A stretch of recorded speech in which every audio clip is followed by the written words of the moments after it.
Hello friends, welcome my YouTube channel में आपका स्वागत है। फिर से मैं एक नई वीडियो के साथ आ चुके हैं, एक अपडेटेड वीडियो के साथ आ चुके हैं। आज की जो हमारी वीडियो होने वाली है वो अपडेट होगी, वो होगी ईएसआईसी की जो स्टाफ नर्स की वैकेंसी है या ईएसआईसी के अंदर जो नर्सिंग ऑफिसर की वैकेंसी है उससे रिलेटेड हम यहाँ पर अपडेट देने वाले हैं। जैसा कि आप सभी देख लीजिए, all India ESIC nursing officer federation की तरफ से एक न्यू नोटिस निकल कर आ रहा है ईएसआईसी नर्सिंग ऑफिसर की वैकेंसी से रिलेटेड। इसमें मैं आपको बता दूँ, जैसा कि आप सभी को पता था कि जो ईएसआईसी की वैकेंसीज है उसके अंदर आपको जो वैकेंसी कितनी 1700 प्लस आपकी नर्सिंग ऑफिसर की वैकेंसी थी वो आने वाली थी। उसी सिलसिले से रिलेटेड एक नोटिस जारी किया गया है, यानी कि ईएसआईसी 1700 प्लस वैकेंसीज हैं उससे रिलेटेड यह नोटिस जारी किया गया है। और इस नोटिस के अंदर क्या क्या चीज़ें और क्या क्या चीज़ें कही हैं वो सारी चीज़ें मैं आपको एक एक चीज़ बताने वाला हूँ। साथ साथ मैं आपको बताऊँगा इस वक्त यह वैकेंसी आपको कब तक देखने को मिलेगी, क्या क्या इसके अंदर क्वालिफिकेशन रहने वाले हैं, सारी चीज़ों के बारे में डिस्कस करेंगे। तो चलिए बिना देरी के हम वीडियो को स्टार्ट करते हैं और आप सभी को इसके बारे में बताते हैं। सबसे पहले देख लीजिए, all India ESIC nursing officer federation की तरफ से यह जो नोटिस है जारी किया गया था। और कब जारी किया गया है? ये किया गया है 14 जून को। ठीक है, 14 जून को ये जो है लेटर है ये जारी किया गया है। और ये लेटर किसको लिखा हुआ है ये चीज़ मैं आपको बता दूं, टू श्री भूपेंद्र यादव जो होम मिनिस्टर हैं लेबर एंड एम्प्लॉयमेंट्स के। ठीक है, ईएसआईसी न्यू दिल्ली के अंदर यह जो लेटर है इसमें लिखा हुआ है। सब्जेक्ट क्या रहने वाला है कि third reminder conduct of the recruitment of the nursing officer. ये देख लीजिए, recruitment of the nursing officer in the ESIC medical institute on the urgent basis request regarding. यानी कि इसमें क्या है कि ईएसआईसी की जो वैकेंसीज है नर्सिंग ऑफिसर की वैकेंसी है उसकी अर्जेंट आवश्यकता है, इसलिए आप क्या करें, रिक्रूटमेंट तैयार करें, कंडक्ट करवाएं। यानी कि जो ईएसआईसी की जो नर्सिंग ऑफिसर की वैकेंसी है उसको आप कंडक्ट करवाने का कष्ट करें। Respected sir, grating from the all India ESIC nursing officer federation की तरफ से यह लिखा गया था कि ईएसआईसी की वैकेंसी है वो जल्दी से जल्दी आप क्या करवाएं, कंडक्ट करवाएं। क्योंकि जो काफ़ी शॉर्टनेस पड़ी हुई है ईएसआईसी के अंदर, उसमें कोई भी आपको हेल्थ स्टाफ नहीं देखने को मिलेगा, बहुत ही कम, अगर मिलेंगे तो आपको बहुत कम हेल्थ स्टाफ यहाँ पर देखने को मिलेगा। ठीक है, इसके अंदर और क्या क्या चीज़ें दी गई हैं, इट में काइंडली नोटेड द, यानी कि इसमें यह नोटेड किया गया है कि around 70% existing nurse working at various ESIC hospital are appointed on the contractual या आउटसोर्सिस बेसिस। यानी कि इन्होंने ये लिखा हुआ है कि हमने नोट किया है लगभग 70% जो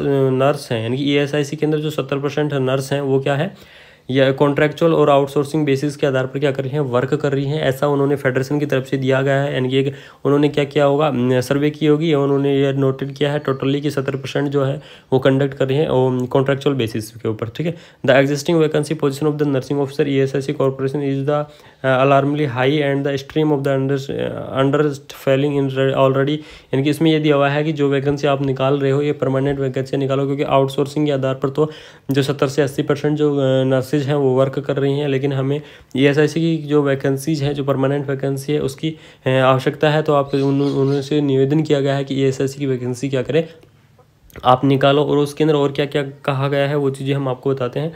द फेडरेशन अपील्स, यानी कि जो फेडरेशन है वो अपील करता है you to urgently consider the matter, यानी कि इस मैटर को अर्जेंटली कंसिडर किया जाए, यानी कि जितना जल्दी संभव हो सके अर्जेंट, यानी कि इमरजेंसी इसे क्या किया जाए, संज्ञान में लिया जाए। And do the needful the expired the recruitment driver to fill the existing vacancies nursing cadre. यानी कि नर्सिंग कैडर के अंदर जितनी भी वैकेंसीज की आवश्यकता है उस वैकेंसीज को आप क्या करें, कंप्लीट करें। और इसलिए क्या करें, इसको अर्जेंटली कंसिडर करने की कोशिश प्रयास करें। And cadre of the ESIC on the priority basis, यानी कि जो ये नर्सिंग का जो कैडर है ईएसआईसी के अंदर उसको क्या करें, प्रायोरिटी बेस पे लें। और प्रायोरिटी बेस पर लेकर क्या करें, उस वैकेंसीज को आप निकालें या उन वैकेंसी को अप्लाई करें।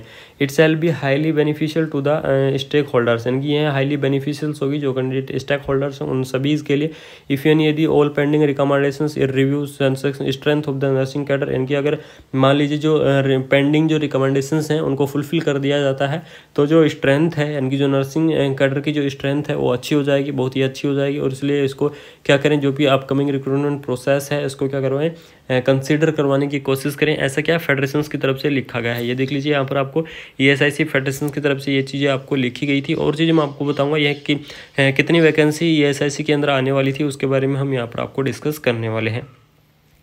तो सबसे पहले देख लीजिए, आपको मैं बताता हूँ ईएसआईसी की जो वैकेंसी आने वाली हैं, संभावनाएं हो रही हैं कि अक्टूबर के अंदर आपको 100% ईएसआईसी की वैकेंसी देखने को मिलेगी। इसके अंदर आपको 1700 प्लस के आधार पर, यानी कि 1700 के आसपास आपको क्या देखने को मिलेंगी, यहाँ पर ईएसआईसी की वैकेंसीज देखने को मिलेंगी। ये तो हो गई वैकेंसीज की बात। अब हम बात करते हैं, अगर किसी कैंडिडेट को ये नहीं पता कि एजुकेशन क्वालिफिकेशंस क्या लगती है, तो मैं आपको बता दूँ जीएनएम कैंडिडेट विद एक्सपीरियंस के साथ होना चाहिए, पोस्ट बीएससी नर्सिंग कैंडिडेट होना चाहिए, बीएससी नर्सिंग कैंडिडेट होना चाहिए। ये सभी कैंडिडेट क्या कर सकते हैं, इस वैकेंसीज को अप्लाई अप्लाई कर सकते हैं। ईएसआईसी की वैकेंसी के अंदर अपनी नर्सिंग ऑफिसर के पद पर आप इस फॉर्म को अप्लाई कर सकते हो। साथ ही साथ मैं आपको बता दूं, इसके अंदर जो सैलरी आपको देखने को मिलेगी वो देखने को मिलेगी, इसमें जो मिनिमम रहता है वो 44,900 रुपये बेसिक रहता है, प्लस इसमें क्या जुड़ते हैं, HR जुड़ते हैं, TA जुड़ते हैं, DA जुड़ते हैं, ऐसे करके टोटल इसकी जो सैलरी रहने वाली है वो रहने वाली है 75,000 के आसपास इसकी सैलरी पहुंच जाती है। यानी कि इस प्रकार से क्या होने वाला है, यहाँ पर आपको वैकेंसीज़ की मैंने आपको कंप्लीटली जानकारी दे दी गई है। उसमें जो इसका जो लास्ट एग्जाम डेट है, इनके फॉर्म कब से स्टार्ट होंगे, काफ़ी कैंडिडेटों को कमेंट होते हैं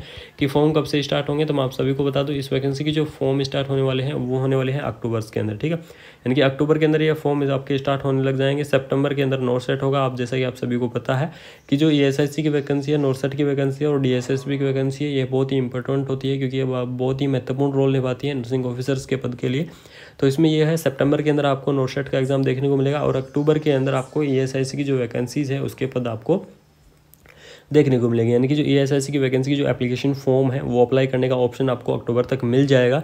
और फेडरेशन की तरफ से भी यह अपील कर दिया गया है कि जल्दी से जल्दी अर्जेंटली आवश्यकता है। 70% जो कैंडिडेट है वो कॉन्ट्रैक्ट बेसिस पर काम कर रहे हैं, तो आप जल्दी से जल्दी क्या करें, जो ईएसआईसी की जो परमानेंट वैकेंसी है उसको निकालने का कष्ट करें। ऐसा चीज़ें क्या है, इसमें फेडरेशन की तरफ से ये मांग की गई है। उसके बाद में जो अगर किसी कैंडिडेट को इसकी एज लिमिट के बारे में नहीं पता है तो इसकी एज 21 क्या है मिनिमम रहने वाली है, 40 ईयर इसकी जो मैक्सिमम एज लिमिट है वो रहने वाली है। इस प्रकार से इस वैकेंसी की आपको एज लिमिट देखने को मिलेगी। अगर किसी कैंडिडेट को कोई डाउट है, अगर ईएसआईसी की वैकेंसी से कुछ रिलेटेड अगर आप जानना चाहते हैं तो कमेंट बॉक्स के अंदर जरूर बता दीजिए, मैं आप सभी के सवालों का जवाब यहाँ पर दूंगा। अगर साथ में और अगर किसी कैंडिडेट को कुछ डाउट है ईएसआईसी की वैकेंसी से रिलेटेड कुछ चीज़ें जाननी है तो कमेंट बॉक्स में जरूर बता दीजिए, या फिर व्हाट्सअप ग्रुप से जुड़ जाइए। सोशल मीडिया के लिंक नीचे डिस्क्रिप्शन के अंदर दिए हैं, जाके ज्वाइन कर लीजिएगा। जिससे अगर कोई भी डाउट हो तो वहाँ पर आपको इजीली क्लियर कर सकते हैं, या व्हाट्सअप नंबर दे रखे हैं वहाँ पर, व्हाट्सअप नंबर पर आप इजीली क्लियर कर सकते हैं। इसी के साथ साथ मैं आपको बता दूँ, आप कंटिन्यू तैयारी करते रहें क्योंकि इस साल जो लास्ट के अंदर यानी कि लास्ट मंथ के अंदर आपको बहुत ही ज़्यादा वैकेंसियाँ देखने को मिलेंगी। सबसे पहले मैं आपको बता दूँ कौन कौन सी वैकेंसी, यानी कि ईएसआईसी की वैकेंसी आपको अक्टूबर के अंदर आपको देखने को मिलेगी। सितंबर के अंदर आपका नॉर्सेट है, 2 वैकेंसियाँ यानी कि 2 बड़ी भर्ती तो यहाँ पर ये हो गई। इसी के साथ साथ मैं आपको और बता दूँ डीएसएसबी की वैकेंसी है उसके आने के भी चांस हो रहे हैं, यानी कि डीएसएसबी वैकेंसीज़ के निकलने के भी काफ़ी चांस हो रहे हैं कि डीएसएसबी जो स्टाफ नर्स की वैकेंसी है उसके निकलने के पूरे आपके चांस हो रहे हैं। तो जो भी कैंडिडेट हैं रेगुलरली तैयारी कर रहे हैं तो वो कंटिन्यू अपनी तैयारी को कंटिन्यू बनाए रखें, क्योंकि एकदम से कभी भी तैयारी नहीं होगी। और आप इस वैकेंसी के लिए अगर कोई भी न्यू डाउट आता है या फिर जो कोई भी अपडेट आती है ईएसआईसी की वैकेंसी से रिलेटेड तो हम आपको इस चैनल के माध्यम से सबसे पहले पहुंचाने की कोशिश करूंगा। तो आप इस चैनल को सब्सक्राइब कर दीजिए एंड बेल आइकन को ऑन कर दीजिए, जिससे ऐसे ही अपडेटेड वीडियो हम आपके पास टाइम से लाते रहें, कंटिन्यू लाते रहेंगे। Thank you so much. जय हिंद, जय भारत। क्लियर कर सकते हैं। इसी के साथ साथ मैं आपको बता दूं, आप कंटिन्यू तैयारी करते रहें क्योंकि इस साल जो लास्ट के अंदर यानी कि लास्ट मंथ के अंदर आपको बहुत ही ज़्यादा वैकेंसियाँ देखने को मिलेंगी। सबसे पहले मैं आपको बता दूं कौन कौन सी वैकेंसी, यानी कि ईएसआईसी की वैकेंसी आपको अक्टूबर के अंदर आपको देखने को मिलेगी। सितंबर के अंदर आपका नॉर्सेट है, 2 वैकेंसियाँ यानी कि 2 बड़ी भर्ती तो यहाँ पर ये हो गई। इसी के साथ साथ मैं आपको और बता दूँ